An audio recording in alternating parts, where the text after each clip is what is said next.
Seri ke-145 ini didukung oleh para pemain Mas Sono sebagai Dang Acarya Siwanata, Bambang Ceker sebagai Cakradara, Chris Urspon sebagai Rakuti, Rusli sebagai Rasemi, dan Asdi Suhastra pembawa cerita. Selamat menikmati.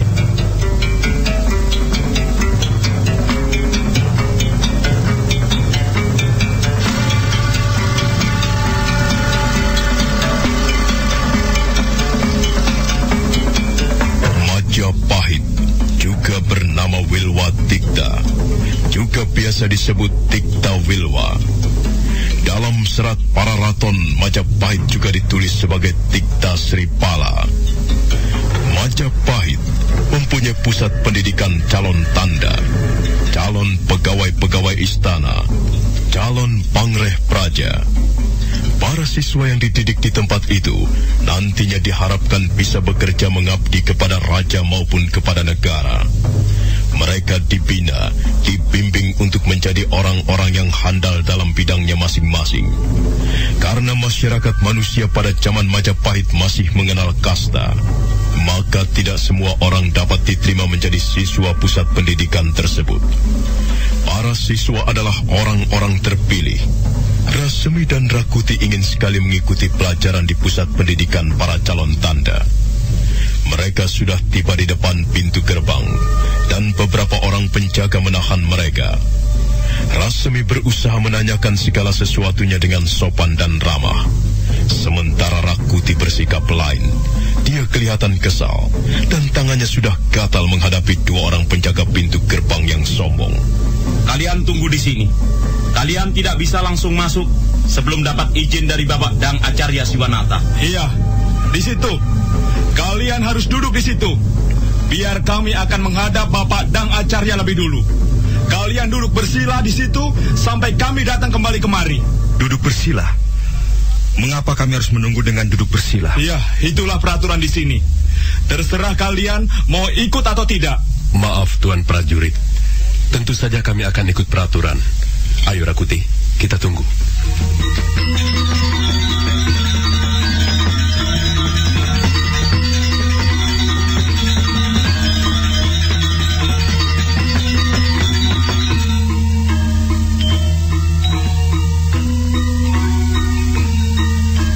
Sementara itu, Bapak Dang Acarya Siwanata, pimpinan pusat pendidikan tersebut, sedang memberikan pelajaran kepada siswanya.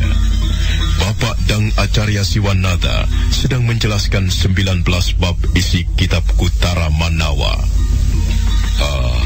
Aku tadi sudah sampai di mana anak-anak? Ampun Bapak Dang Acarya.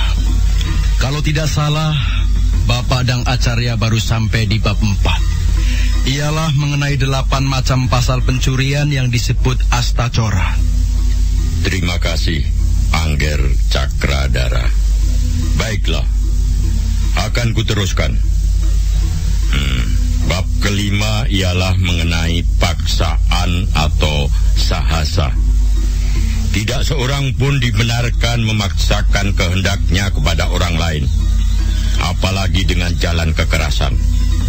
Siapa yang melanggar undang-undang ini akan terkena pasal sahasa. Kemudian bab yang ke-6.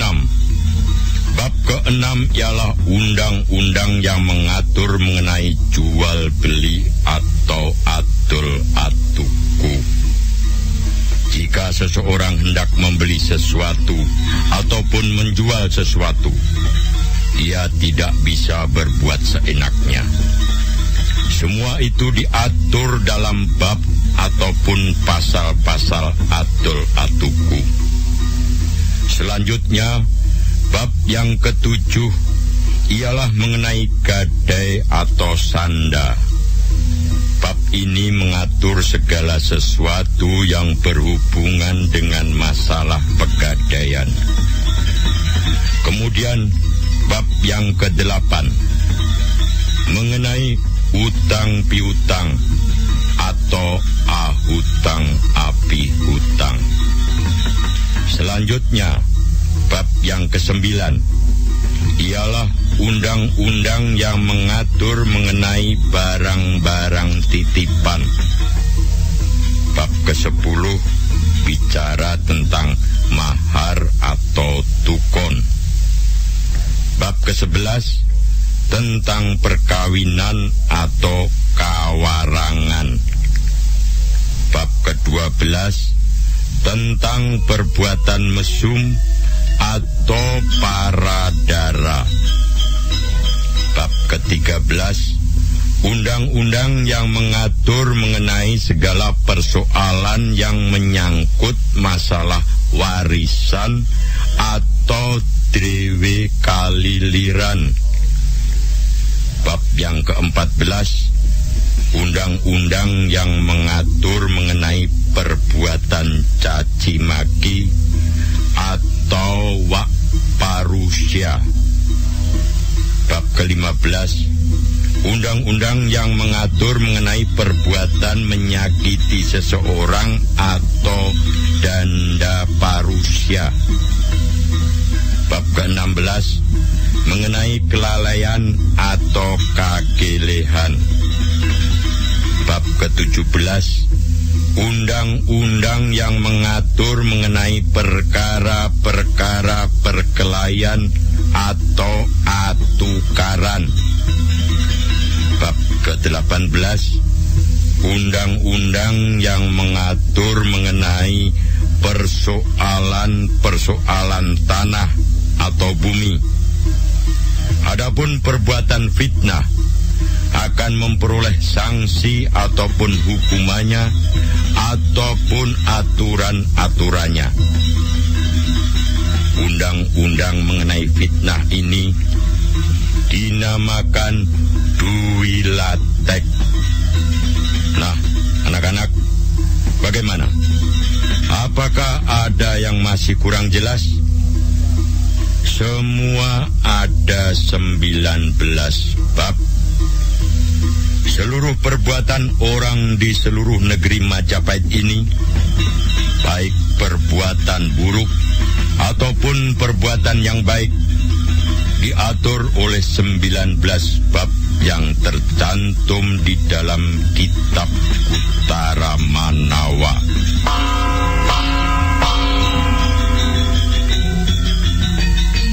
Wah, rupanya waktunya sudah habis. Sekarang kalian boleh istirahat.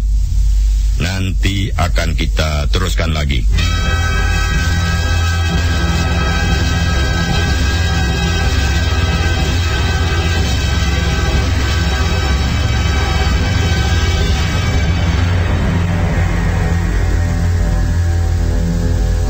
Rasemi, sampai kapan kita harus duduk bersila seperti ini? Sabarlah. Kita memang harus mengikuti peraturan yang berlaku di tempat ini. Kita bisa menjadi arca batu. Kalau kau tidak bisa sabar, cita-citamu akan semakin jauh. Ini pekerjaan yang sangat membosankan. Membosankan dan hina. Kita bisa menunggu dengan berdiri atau berjalan-jalan ke sana kemari. Mengapa kita harus menunggu dengan cara seperti ini? Duduk bersila seperti arca batu di depan pintu gerbang. Mungkin 2 orang prajurit sombong itu yang mengada-ada. Mungkin saja peraturannya bukan begini. Kurang ajar. Diam, Rakuti. Mereka sudah datang itu. Rakuti masih kelihatan bersungut-sungut ketika 2 orang prajurit penjaga pintu gerbang menghampiri mereka. Salah seorang prajurit menunjuk ke wajah Rakuti. Hai, ada apa dengan orang ini? Lihatlah, sepertinya dia tidak senang. Maafkan Tuan prajurit. Barangkali teman saya ini lelah. Kami memang baru saja menempuh perjalanan yang jauh. Kalau kau tidak senang, kau boleh pergi. Maaf Tuan prajurit. Kami sama sekali tidak terganggu dengan peraturan ini. Kami memang mengharapkan bisa bertemu dengan Bapak Dang Acarya Siwanata. Kalian boleh menemui beliau sekarang. Tapi awas, terutama kau. Kau harus berlaku sopan di depan beliau. Beliau adalah Parinata, pimpinan pusat pendidikan ini. Terima kasih Tuan prajurit. Terima kasih atas keterangan Tuan. Kapan kami diperbolehkan menghadap? Ayo, ikut kami.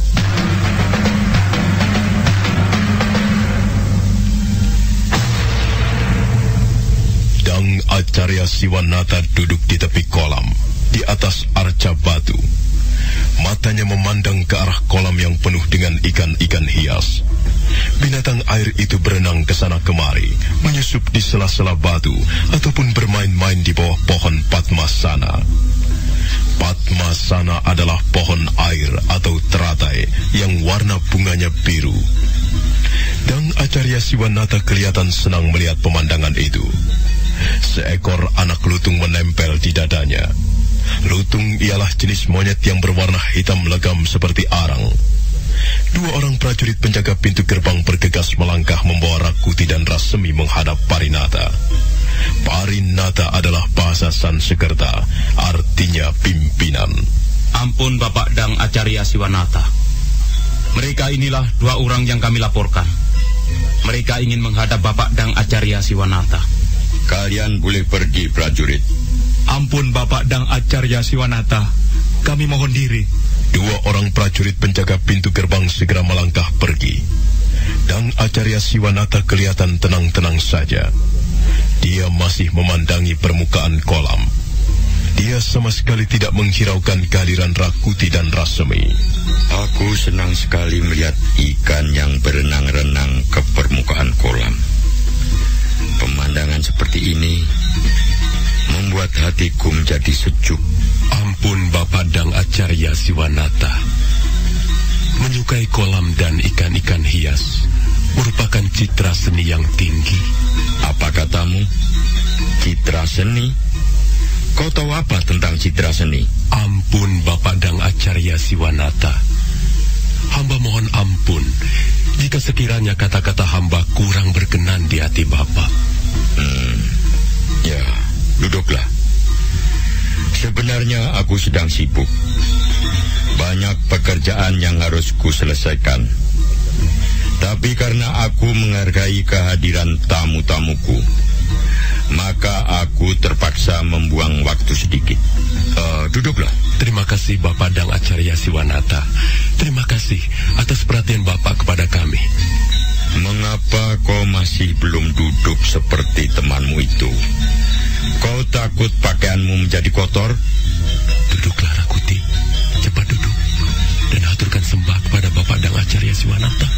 Rakuti perlahan-lahan menekuk kakinya, kemudian duduk bersila di sebelah Rasemi.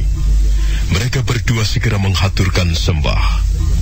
Dengar, tata krama, sopan santun, budi pekerti yang halus, tata bahasa yang halus dan ramah merupakan persyaratan untuk menjadi siswa-siswa pendidikan ini.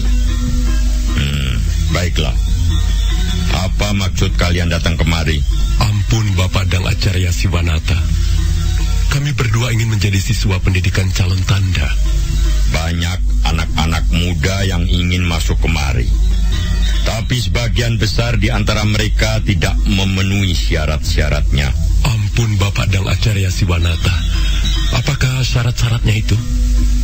Berat. Syarat-syaratnya cukup berat.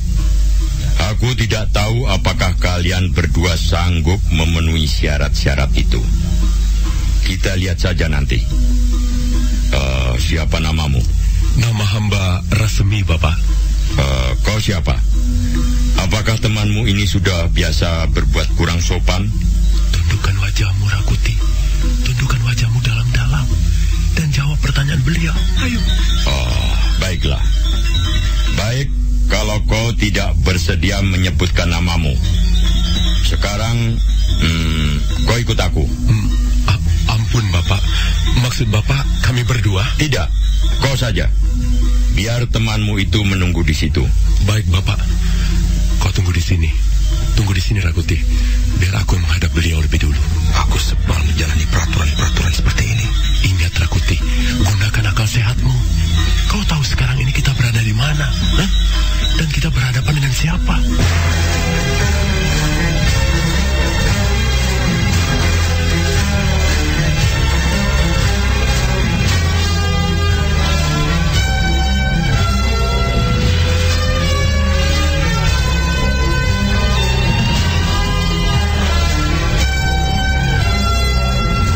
Rasemi Acarya Siwanata. Mereka melangkah menuju ke sebuah bangunan khusus yang terletak tidak jauh dari kolam ikan. Bangunan itu adalah ruang pribadi Sang Parinata, pimpinan pusat pendidikan calon tanda. Sekalipun ruangan tidak terlalu luas, tapi semua nampak tersusun rapi.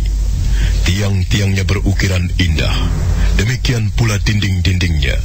Ada beberapa tumpuk daun lontar terletak di atas meja. Dang Acarya Siwanata mengambil kursi berukir, sementara Rasmi duduk di lantai ruangan. Sambil mengelus kepala anak lutung, Dang Acarya Siwanata tersenyum ke arah Rasmi. Rasmi. Ya, Bapak Dang Acarya Siwanata. Coba sebutkan ada berapa kasta semuanya. Baik, Bapak. Pertama adalah kasta Brahmana. Kedua adalah kasta Ksatria. Ketiga kasta Waisya. Keempat kasta Sudra. Dan kelima kasta Paria, Bapak. Ketahuilah, Rasmi, yang diperbolehkan menjadi siswa di pusat pendidikan para calon tanda hanyalah mereka yang berasal dari dua golongan paling atas. Pertama adalah golongan Brahmana, dan kedua adalah golongan Ksatria. Iya, Bapak. Kau harus tahu, semua calon siswa di sini nantinya akan menjadi manusia-manusia pilihan. Mereka bukan tergolong orang-orang kebanyakan. Mereka semua adalah orang-orang pandai.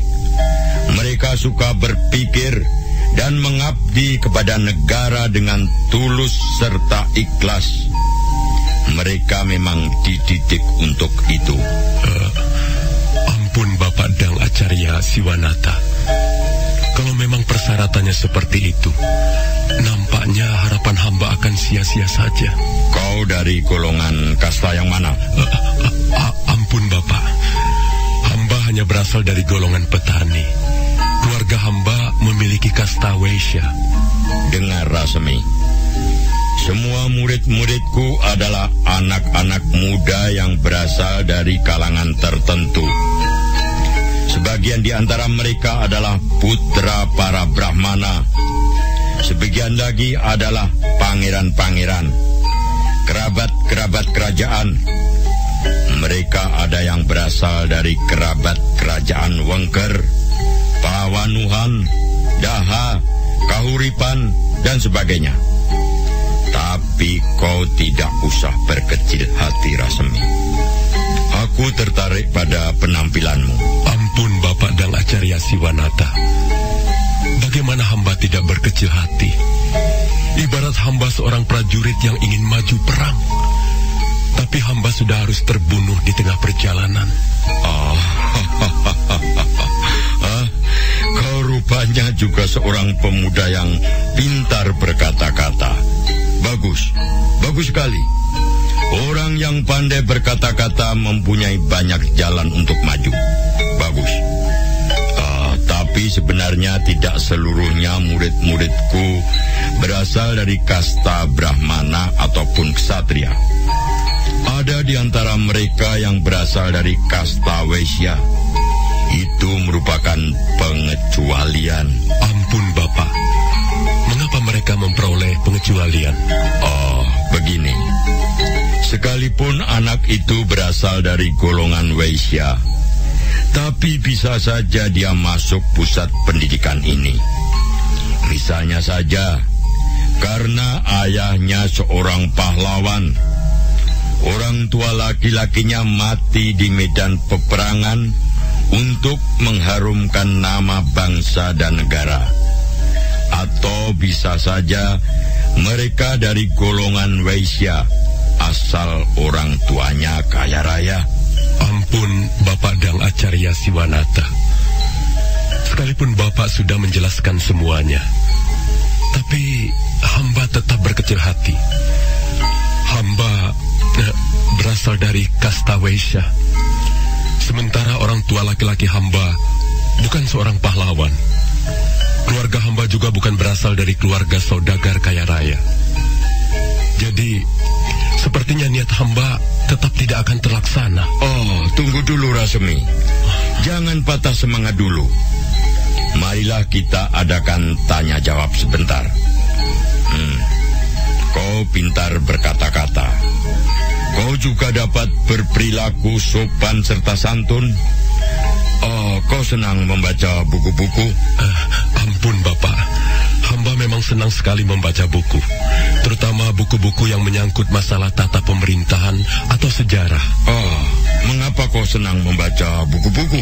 Ampun Bapak, hamba senang membaca buku karena di dalam buku terdapat banyak sekali ilmu pengetahuan, Bapak. Mengapa kau senang membaca buku yang berisi ilmu pengetahuan? Ampun Bapak, hamba senang ilmu pengetahuan karena ilmu pengetahuan dapat membuat seseorang maju dan berkembang. Bagus. Bagus sekali jawabanmu. Sekalipun kau berasal dari kasta Waisya, tapi nampaknya kau benar-benar ingin maju. Dan kulihat kau mempunyai syarat-syarat untuk maju. Otakmu encer dan semangatmu tinggi. Baiklah, aku akan mempertimbangkan lamaranmu, Rasmi. Terima kasih Bapak Dang Acarya Siwanata. Terima kasih atas perhatian Bapak.